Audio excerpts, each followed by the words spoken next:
Voyez, moi, c'est pas que j'aime pas Paris, c'est que je m'y sens pas à l'aise.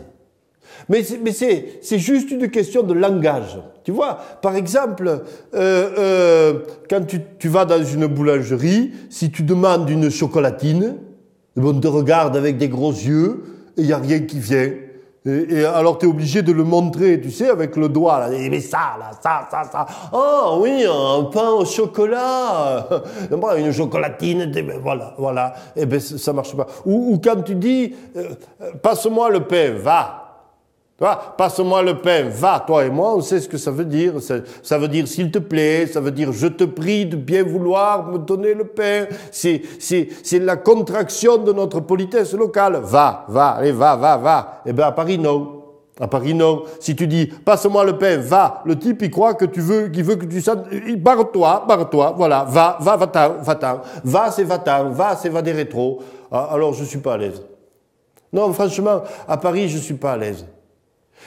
Remarque, la petite compensation, c'est que quand les Parisiens viennent par chez nous, ils sont pas à l'aise. Et pas moyen pour eux d'avoir une chocolatine. Et puis, ça se voit par exemple, tu sais, avec comment on appelle ça, comment on appelle les gens qui sont dans les primaires, tu vois, je sais pas si c'est des primeurs ou des primates, mais enfin, bon, tu vois un peu, bon, eh ben, on sent qu'ils sont pas à l'aise au niveau verbal quand ils viennent en Ariège. Parce qu'ils viennent en Ariège. Ouh, l'Ariège, pour les primaires socialistes, oh mais 150 000 habitants, 150 000 votants, hein, sans compter les morts qui bourreront les urnes. Non, tu penses, ils viennent. Alors que Ségolène ait un peu de mal à trouver les mots pour s'adresser à notre rusticité, ça n'a pas été une surprise. Mais François, qui était si souvent au pays, François tout rond, tout bonhomme, le François d'autrefois, le François de 10 kilos de plus, il savait y faire. Mais là, mon vieux, il s'en est venu là-haut, à la montagne, dans les orices du Carlat, mon vieux, au fin fond de la vallée du Vic de Sceaux. Et là, je te jure, il s'est perché sur un orri. La seule tribune qu'on lui ait trouvée, ça avait quelque chose de Jaurès sans la barbe, tu vois, mais avec le même ventre. Tu vois, et là, pour être bien, et là, pour faire un grand mot, qu'est-ce qu'il nous dit? Vous êtes les premiers écologistes.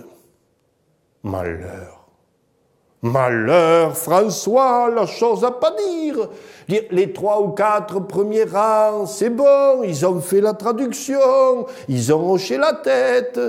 Mais derrière, les rangs serrés des militants aspapiens, les bras croisés en tenue de combat, l'oreille couchée par le béret, tu crois qu'ils ont entendu quoi, hein? Avec le courant d'air qui caresse les montagnes, ils ont entendu « Vous êtes des écologistes !» Où te tue? Il y a eu un raidissement des nuques, un durcissement de la colonne vertébrale. François, je crois que sur ce coup-là, t'as perdu des voix. Alors du coup, Martine, elle a compris. Plutôt que de refaire un remake de Martine à la ferme, elle n'est pas venue. Elle est allée sauver l'Europe à Berlin. Et oui. Et elle a envoyé un gros monsieur avec des gros sourcils et une grosse voix qui a fait peur à tout le monde. Et là, ça n'a pas moufté. Allez, tenez-vous fiers, restez couverts. Et vivement les primaires.